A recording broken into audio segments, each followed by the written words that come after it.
જુઓ, એ બધી સ્ત્રીઓની કમર તમે જોજો, એ બધી સ્ત્રીઓની કમર 26 થી 28 ની વચ્ચેની છે. માટે એમને જીન્સ સારા લાગે, એમને ક્રોપ ટોપ સારા લાગે, એમને લો ટોપ વેસ્ટના પેન્ટ સારા લાગે, અને જે રીતે કપડાં પહેર્યા હોય તમને એમ થાય કે મને આવું જ લાગશે, પણ એવું લાગશે નહીં. આમાં મુશ્કેલી ત્યાંથી શરૂ થાય છે. દીપિકા, હમણાં એક એરપોર્ટ લુકની નવો આખો ખ્યાલ આવ્યો છે. એરપોર્ટમાં પણ અમુક પ્રકારના કપડાં પહેરવાના. એકચ્યુઅલી કમ્ફર્ટ સિવાય બીજી કોઈ શું જરૂરિયાત હોય જો તમે 22 કલાકનો પ્રવાસ કરીને જવાના હો તો? 22 કલાક તમે અહીંથી અમેરિકા જવાના છો, તમને પ્રોબેબલી, ચલો તમે બિઝનેસ ક્લાસમાં ટ્રાવેલ કરો છો, વચ્ચે લાઉન્જમાં તમે કપડાં બદલશો, તો પણ 6-7 કલાક તમારે ક્યાંક બેસવાનું છે. તો કમ્ફર્ટ સિવાયની બીજી કઈ જરૂરિયાત હોય? પણ આપણે એ કમ્ફર્ટમાં નથી પડતા. એરપોર્ટ લુક શું છે? ટ્રેન્ડ. એ એક આધુનિકરણનો નવો શબ્દ છે. ટ્રેન્ડમાં શું ચાલે છે? હવે ટ્રેન્ડના કપડાં તમે પહેરવા જાઓ ત્યારે ટ્રેન્ડ જે સેટ કરે છે એને જેવો લાગે છે એવો તો તમને લાગશે જ નહીં. રેમ્પ જેટલા લોકોએ ફેશન શો જોયા હશે એ બધાને ખબર હશે કે ફેશન શોમાં જે પ્રકારના કપડાં પહેરે છે એટલા અનકમ્ફર્ટેબલ કપડાં તમે જીવનમાં ક્યાંય કોઈ દિવસ નહીં પહેરી શકો. અહીં કંઈકથી પંખો નીકળતો હોય ને અહીંથી કંઈક આમ કપડું ખેંચાતું હોય ને. આપણે બધાએ આ સમજવાની જરૂર છે કે વસ્ત્ર છે ને એ તમારા વ્યક્તિત્વનો આઈનો છે. એમણે કહ્યું સાડી, રાજનભાઈએ કહ્યું સાડી એમની ઓળખ છે. મને બહુ જ ગમે છે, આ દેશનો પોશાક છે. અને તમે વિચારો કે આ દેશ પાસે કેટલી કલા છે. કાંજીવરમથી શરૂ કરીને, પટોળાથી શરૂ કરીને, પૈઠણીથી શરૂ કરીને, માહેશ્વરીથી શરૂ કરીને, કાંથાથી શરૂ કરીને ટાંગાઈ સુધી આખા દેશના વણકરોનો વિચાર કરો તો કેવી કેવી સાડીઓ આ દેશમાં વણાય છે. અને દરેક વિસ્તારની એક જુદી સાડી છે, દરેક વિસ્તાર પાસે એક જુદી પ્રિન્ટ છે, દરેક વિસ્તારના જુદા રંગો છે. તમે રાજસ્થાનમાં જાઓ ને તમને જે લેરિયાના કલર્સ મળે એ તમને દુનિયામાં ક્યાંય ન મળે. તમે ગુજરાત આવો ને જે બ્લોક પ્રિન્ટ મળે, જે મલનું કપડું મળે એ તમને દુનિયામાં ક્યાંય ન મળે. તમે પૈઠણીમાં જે રંગો જુઓ એ રંગો તમને બનારસીમાં કોઈ દિવસ ન મળે. તમે ઓરિસ્સાનું સિલ્ક જુઓ, તમે સંબલપુરી સિલ્ક જુઓ અને તમે કલકત્તાનું સિલ્ક જુઓ, આ બધા સિલ્ક જુદા છે, આ બધાના વજન જુદા છે. કાંજીવરમનું વજન જુદું છે. આ દેશની કેટલી સુંદર પરંપરા છે સાડી, જેને આપણે નેવે મૂકી છે. કેમ? તો કે હવે મને ફાવતી નથી. કેમ નથી ફાવતી? તો કે કોણ એટલી મહેનત કરે? હવે આ સલવાર કમીઝ બધાને ફાવી ગયા છે અને હવે ધીરે ધીરે દરેક માણસ પેન્ટ પણ પહેરે છે. હું તો એવા પણ લોકોને મળવા માંડી છું કે જે લોકો સાડીની નીચે શૂઝ પહેરે છે. વાંધો નહીં, શૂઝ પહેરો, પણ આ દેશનો પોશાક આટલો સુંદર છે એને સાઈડમાં મૂકીને આપણે પશ્ચિમના પોશાકનું અનુકરણ શું કામ કરીએ છીએ? મને ઘણા લોકો કહે છે સાડીમાં કમ્ફર્ટ નથી. હું એવું માનું છું કે સાડી જેટલી કમ્ફર્ટ બીજા કશાયમાં નથી. તમને કમરમાં ગરમી ન લાગે, પીઠ ખુલ્લી રહે, તમે ફટ કરીને આમ ઊંચી કરીને તરત જગ્યા ક્રોસ કરી શકો. કંઈ પણ ક્યાંય પણ તમે આમ કરીને ખોસી દે સ્ત્રીઓ અને કામે વળગી જાય. કોઈ પણ પ્રકારના પ્રશ્ન વગરનું કોસ્ચ્યુમ છે આ. I don't understand why people don't like it.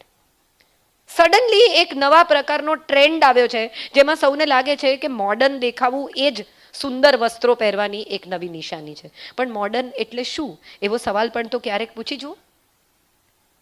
અનુકરણથી તમે સુંદર લાગશો? કેટલી બધી સ્ત્રીઓ કેટલા બધા વર્ષો સુધી બ્લાઉઝ સંભાળી રાખે, એવું વિચારીને હું પાતળી થઈશ ત્યારે પહેરીશ.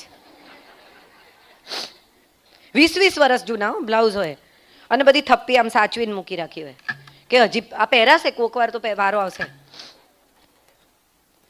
તમે વિચારો કે તમારા લગ્નમાં લીધેલી સાડી 30 વર્ષ પછી પણ તમે પહેરી શકો અને લોકો પૂછે કે ક્યાંથી લીધી. એક પેન્ટમાં કેટલું વૈવિધ્ય છે.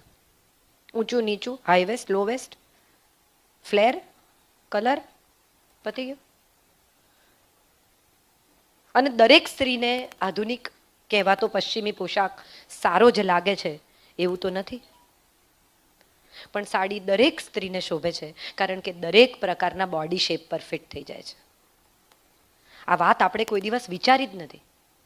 ગમે તેટલા જાડા બહેન હોય પણ એ સાડીમાં તમને બધા નહીં લાગે, એ પેન્ટમાં કેવા લાગે વિચારી છું. અને હવે એક નવો વિચાર જે પ્રવેશ્યો છે, વસ્ત્રો પછી હું વિચાર પર પણ આવીશ, ભોજન પર પણ આવીશ, પણ વસ્ત્રોની વાત એટલા માટે કરું છું કે એક નવો ટ્રેન્ડ આવ્યો છે કે તમારું શરીર ગમે તેવું હોય તમારે બીજાના અનુકરણમાં કપડાં પહેરવા જ છે. પેટ બહાર આવતું હોય, શરીર બધું દેખાતું હોય, તો એટલું તો નક્કી કરો કે કાં તો તમે વજન ઉતારશો ને કાં તો આવા કપડાં નહીં પહેરો. ક્યારેક આ વસ્ત્રો વલ્ગર લાગે છે, પણ આપણે એ વિશે ક્યારેય વિચારતા નથી, કારણ કે આપણને લાગે છે કે નવા આધુનિક ફેશનેબલ એટલે જે ટ્રેન્ડ ચાલે છે તે. હું બહુ મોડર્ન રેડિકલ વાત કરું છું, હું લગ્નેતર સંબંધની પણ ક્યારેક વકીલાત કરું છું, પણ હું પહેરું છું સાડી જ. તો મારા મોડર્ન વિચારો અને મારા વસ્ત્રની વચ્ચે મેળ નથી. આ વાત આપણે બધાએ સમજવાની છે. આપણે બધા ડાયટમાં હમણાં એક નવો પ્રોગ્રામ ચાલ્યો છે અનુકરણનો. એમ તમે 16 અવર કરો છો, oh you have lost lot of weight. દરેકને 16 અવર માફક ન આવે, દરેકને ભૂખ્યા રહેવાનું અનુકૂળ ન આવે, દરેકનો ડાયટ સિસ્ટમ અને ડાયટ પ્લાન જુદો છે. અત્યારે મોદી સાહેબે મિલેટની જાહેરાત તો શું નથી કરી, પણ મને લાગે છે ઘરે ઘરે ઘઉં બંધ થઈ ગયા છે. અને દરેક માણસ બીજાને કે ઘઉં બંધ કરી દો એટલે વજન. અરે આપણા બાપ દાદાના સમયથી બધા ઘઉં જ ખાતા આવે. Millet is good, it is a very healthy food, but that does not mean કે ઘઉં નહીં ખાવાથી વજન ઉતરશે. ઘઉં ન ખાઈને પ્રોટીન શેક પીએ. આ કયા પ્રકારનું આધુનિકરણ છે એ વિશે આપણે સમજણ તો કેળવવી જ પડે. અને મોટા ભાગના લોકોને ડાયટ પ્લાન, બોડી શેપ, બોડીની સિસ્ટમ આવી કોઈ સમજણ કેળવવાની જરૂર નથી લાગતી. બીજા કરે છે એટલે હું કરું. મેં આજથી સલાડ ખાવાનું ચાલુ કરી દીધું, બહુ સારું કર્યું, પણ તમને પચે છે? તમારા લીવરમાં સેલડ ડાયજેસ્ટ થાય છે? તમે ચેક કર્યું છે? તમને આ પોસાય છે? દરેક માણસને હવે એક વિચિત્ર આધુનિકતા સાથે જોડાઈ જવું છે. હમણાં કોઈકે મને એક બહુ સરસ મેસેજ મોકલ્યો છે કે અમદાવાદમાં જેટલા લોકો દારૂ પીને ગાડી ચલાવીને અથડાવીને મરી જાય છે ને એને લેવા યમ નથી આવતા. કેમ? તો કે અથડાઈને મર્યા છે તોય એમ કે છે પાડો તો હું જ ચલાવીશ, તમે પાછળ બેસી જાઓ. આ કયા પ્રકારની, મને બહુ મજા એટલા માટે આવી કે હું વિઝ્યુઅલાઇઝ કરી શકું કે ગાડી હું જ ચલાવીશ એવી જીદ કરીને ઠોકીને પતી ગયા છે, અને તોય જીદ તો એ જ છે કે હું જ ચલાવીશ. આપણે બધા એક એવા સમયમાં પ્રવેશી ગયા છીએ જે સોશિયલ મીડિયાનો સમય છે. દરેકે દરેક માણસને ફેસબુક છે, દરેકે દરેક માણસ પાસે ઇન્સ્ટા છે. નવા છોકરાઓ રોજ ઇન્સ્ટા પર બધું પોસ્ટ કરે છે, રીલ આવે. તમે વિચારી જુઓ કઈ ઉંમરના પતિ પત્ની રીલ શૂટ કરે છે, ડાન્સ કરીને, ફલાણું કરીને, ઢીકણું કરીને reel. Fun is entertainment. I love entertainment. But you definitely check whether you are doing it for your entertainment or others' entertainment. This is the most important question we all must ask. હું જ્યારે 22 વર્ષની હતી, હિન્દુસ્તાન થોમ્સનમાં કામ કરતી હતી, ત્યારે મારી એક એડને અવોર્ડ મળ્યો અને અમે લોકો ગોવા ગયા. ત્યારે મારા બોસ રોનન બાશુએ મને કહેલું કે others should not enjoy your drink. You should enjoy your drink. તમે દારૂ પીને બેકી જાઓ અને બીજા માટે મનોરંજન બનો એવું નહીં કરતા. તમને તમે પીઓ ત્યાં સુધી મજા આવે તો વાંધો નથી. Now our social media is entertainment for others. અને દરેક માણસને આ આધુનિકતાની ફ્રેમમાં પ્રસિદ્ધ થવું છે. કોકના ફેસબુક પર જઈને કંઈ લખી આવવું, ગમે તેમ ટ્રોલ કરી આવવું, રીલ બનાવવા. અને પડોશી જો તમને એમ પૂછે કે તમે શું લઈ આવ્યા શાકમાં, અથવા ક્યાં જઈ આવ્યા, અથવા તમારે ઘરે ગઈકાલે કોણ આવેલું, તો આપણને લાગે છે અમારી પ્રાઇવસીમાં ઇન્વેડ કરે છે. મેનર્સ નથી?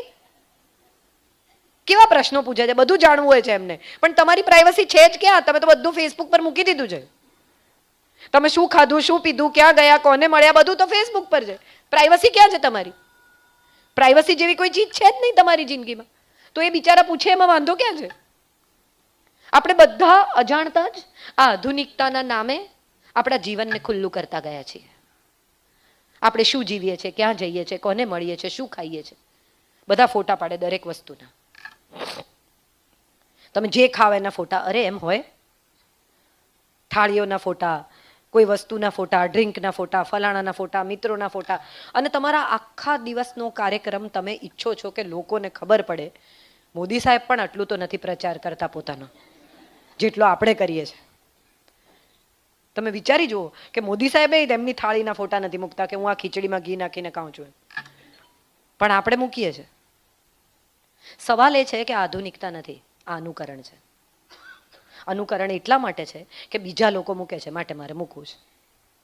તમે ક્યાંક જાઓ, મોટાભાગની સ્ત્રીઓ ખાસ આને સાથે જોડાયેલી છે, ફોટો ફોટો ફોટો.